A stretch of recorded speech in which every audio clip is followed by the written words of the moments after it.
Welcome back, everybody, to another edition of Salute to Industry. Today's a fun one for me. I get the chance and opportunity to talk with Mike Hazard from Veterans in Piping, who has a great program for skilled tradesmen. And let's unpack that a little bit, Mike. I know there's a lot to that, but first, introduce yourself and let's talk about the VIP program. Okay, great. Thank you, Don, for having me on. I'm always excited to talk about the Veterans in Piping program and spread awareness of the program and this great opportunity.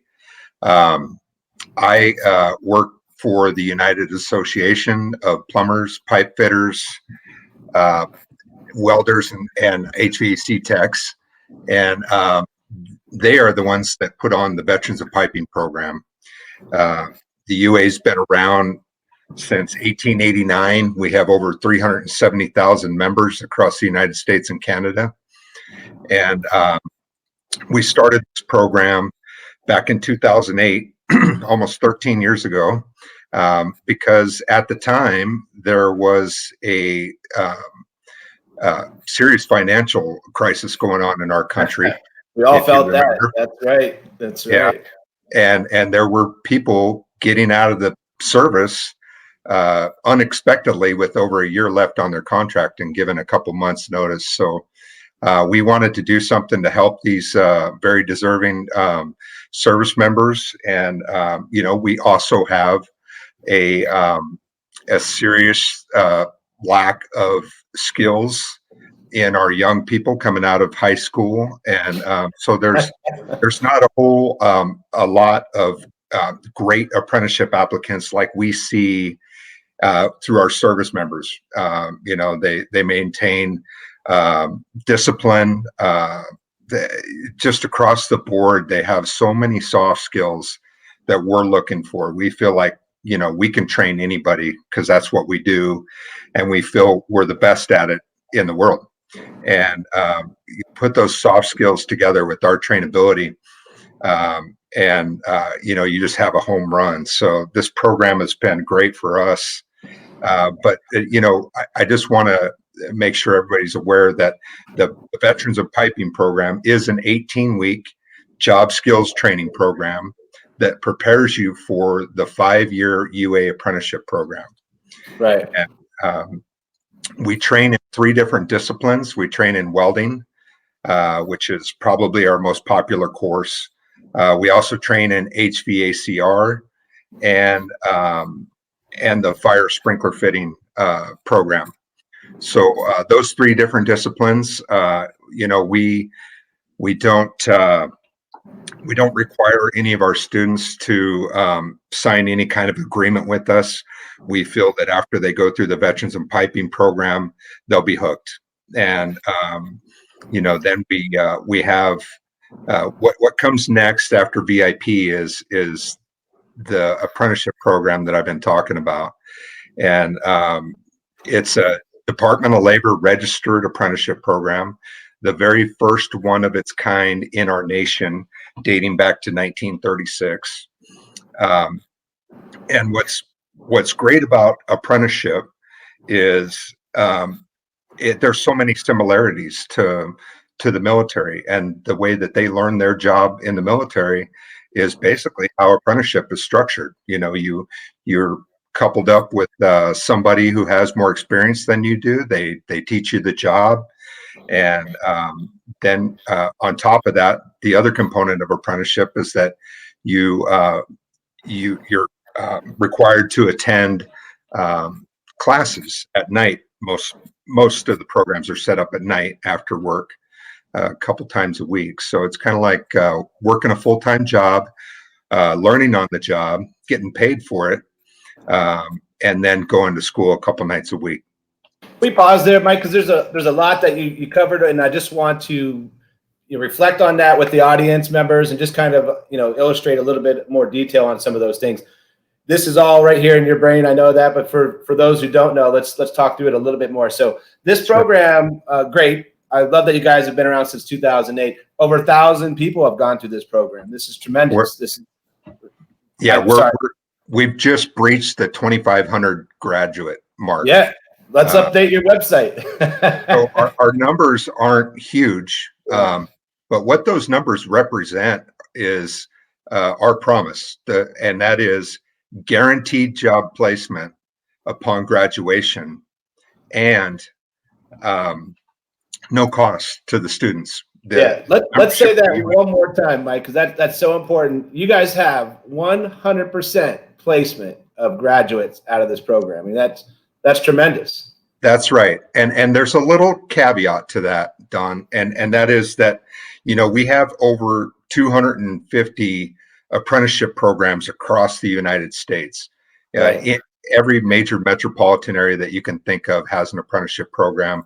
Anywhere you are in the United States, you're in the jurisdiction of the UA in one form or another.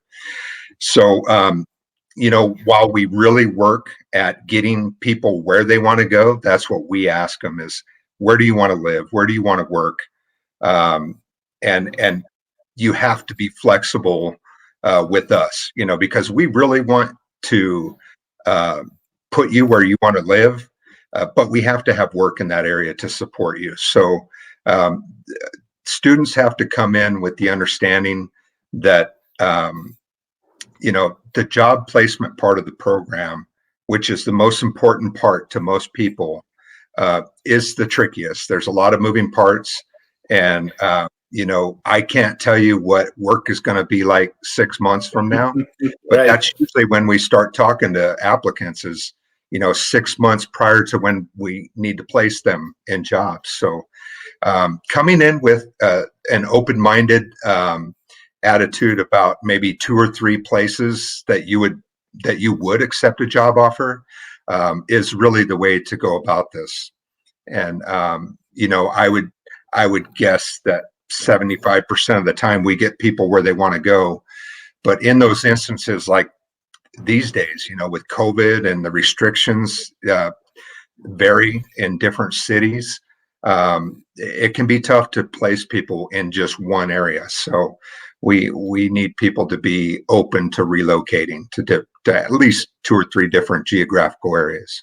Yeah, it's hard to keep up with such a fluid environment. And, I've been in the trades myself. I'm a journeyman electrician. And so it's just like job to job. Sometimes there's a flood of jobs and sometimes there's a drought, right? So you just got to maintain throughout that and figure it out. I mean, and that's just the nature of, economies. I mean, but you guys have big projects. I mean, I've looked at some of the scope of your projects. I mean, you're working on a nuclear facility, another one's a database center for Facebook. I mean, there's such big scope projects. I mean, these are lasting for some time, but let's reflect a little bit. There's a couple of things you touched on. I want to circle back to when we talk about this. Can we just talk to plumbers, pipe fitters, sprinkler fitters, these service technicians, and I hope it includes welders too. I brought that off the website when I was with them. Yeah. I see a lot of welders coming out of the military, but help me translate, okay, these types of skills from a military standpoint into your training programs here for the plumbers and pipe fitters. Who are you seeing as really a match for these? I mean, obviously we got mechanics that we've dealt with. I don't know how to translate a pipe fitter skill set inside of the military to here. Like, what could translate, if you could help me a little bit? Interesting. You should bring that up because I always tell people that, apprenticeship is designed to take somebody that has little or no experience in the field and train them in to be a journeyman. And, Yes. Some of our best candidates have been those infantry, small arms type folks that really don't have those skills that translate to the civilian workforce, but they have the drive and the motivation. They want to learn. They're eager for an opportunity. And those type of people have been the most successful through this program. Just hungry, just looking for an opportunity to take care of themselves and their family after the military service. Absolutely. And there's a great paragraph here on the website. Let me read this to you guys for those in the audience. Adam Messenger, a 4-year apprentice. He loves his job, and he's telling other veterans who are interested, if you want to keep things steady like you had in the military, insurance, steady paycheck, and decent pay, this is a great place to transition into the trades. I mean, the trades are always going to be something that's out there in the space and needed. Projects will roll and go, but like you said, you have flexibility to move around. So I've teed it up for you. I'm glad you touched on it. I wanted to let people know you don't need specific skills. You get in the door and they're going to give you the skills and get you placed. Because remember, this key stat, 100% placement. It's 2,500 people. That's a big number. You guys, I'd be very proud of that. It's great work that you guys are doing over there. So I'm glad we could circle back to that. Glad we talked to that. Let's talk about the COVID situation. Today's January 26th, and we're going to get this out to publication in the next couple of weeks. COVID's going to be here with us for the next couple months. How is that impacting you guys? And I mean, you're still moving, you're still doing things, you're still working, right? So, talk to us a little bit about that. So let's rewind to March of 2020. That's when everybody learned about COVID and all the restrictions came down quickly. And we were shut down at almost every one of our installations.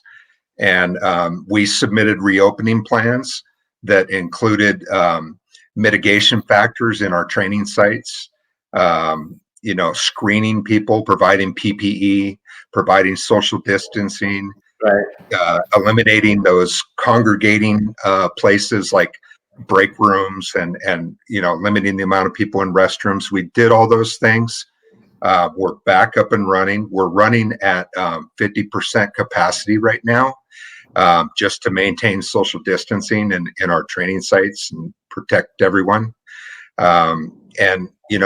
We constantly monitor the regions that we're located in with new cases, hospitalization, and we make decisions based on those factors as to when we're going to ramp up, where we're going to ramp down. We also took our 18-week program and restructured it to where the first 4 weeks are virtual training online. Right. Yes. We cover all the safe OSHA 30 and getting people ready for the hands-on. And that 4 weeks gives us time to get to know our students and make sure we convey to them how important it is for them to be vigilant and protect themselves and avoid large groups during this 18 weeks. Let's get through the VIP program, keep you healthy, and get you out to the apprenticeship. We're operating, and we're going to continue to operate until it's not safe to do so. But we really feel that we've got to keep moving forward. And if we have all these safety mitigation factors in place, we're doing it the safest way we can. And we screen people every morning before they come into the building. And, we feel we're doing it safe and we're keeping everybody pointing in the right direction because, look, military doesn't stop, right? There's people signing up and getting out every day. So we can't just put this thing in mothballs. So we are operating. Job placement is a little tricky these days. And that starts from back in March to now. I've watched different regions of the country go through phases where employment is great. It's almost like COVID doesn't exist. And then a couple months later, boom, it hits them and it all dries up and there's no jobs to be found. So that's still happening across our country. I think the longer we go and the more we learn about COVID, the smarter we're getting and the more we can continue to operate our program. That's great to hear. And that's just the nature of what we're dealing with these days. We have to pivot and keep moving. The world's still turning, right? And that's all we can do. Let's cover a couple things before we wrap here. What I'd like to touch on the program itself. Who is eligible? So this is it is an active duty transition training program. We do include reservists and guardsmen in that. We used to, back when we first started this program, we were training civilian veterans and guardsmen, reservists. We weren't in the active duty arena yet, and what we found was that no matter how bad people wanted this program, and even though it was free, 18 weeks is a long time to go without employment, without a job paycheck. So we would, and that coupled with just people down on their luck and the inability to stay the whole 18 weeks. And we would end up graduating about half the people we started with. So Yeah. we transitioned to the active duty model, and so many of our questions or problems were answered. We had a better and learning environment. People were more focused. They didn't have to worry about all the things you have to worry about, as a civilian without a job. And so,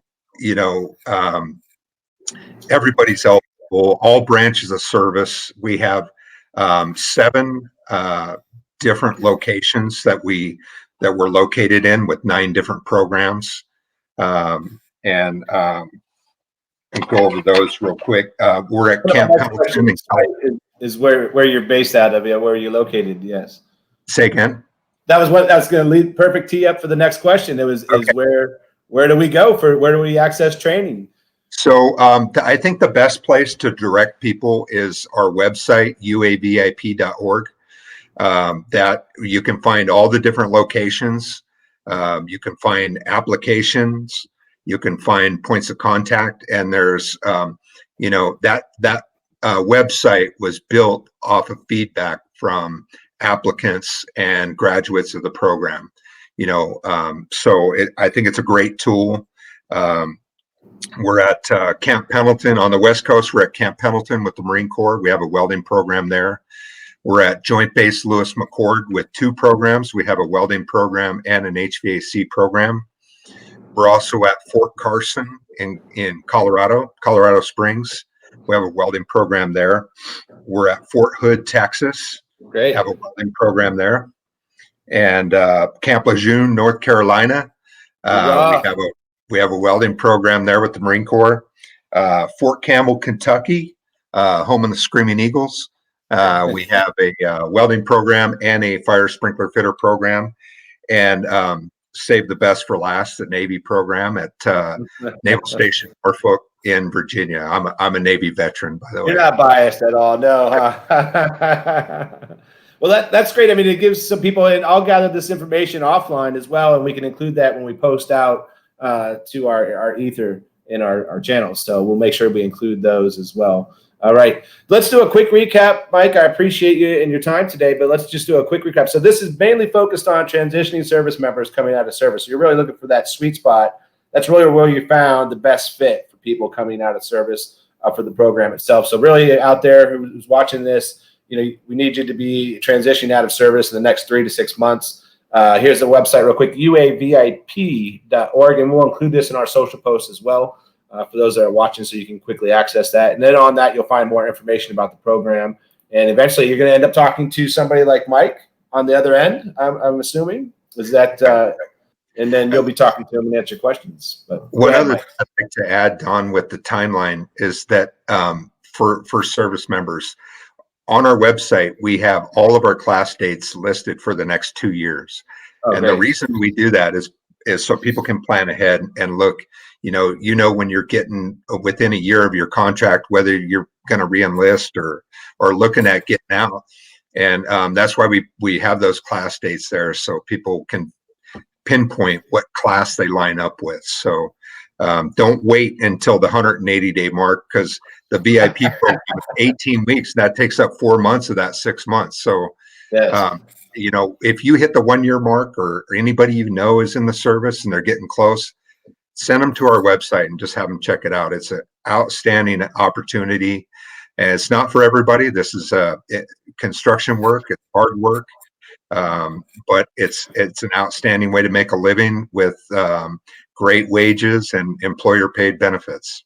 Well, and if you like to work with your hands, that's one thing I enjoyed about being an electrician, and I still take side jobs because I love working with my hands. I love building a project, putting in panels, running the wires, watching something come to life that I've if you're in it and you have some trade skills or you have an interest, you just know that you like that stuff, right? So it's going to resonate hopefully with some people out there. And again, if you don't have the skills, this is the program for you. They're going to train you. So if you have the interest, this is the program for you to get in. And uavip.org is the place to go. And Mike, I appreciate your time today, sir. And again, we'll be talking to you offline about this, but thanks for participating. Okay, thank you very much, Don. All right, thanks so much for joining us for another edition of Salute to Industry. Absolutely. And to register for services and learn more about other employment opportunities, visit us on the web at vetjobs.org/jobs for veterans.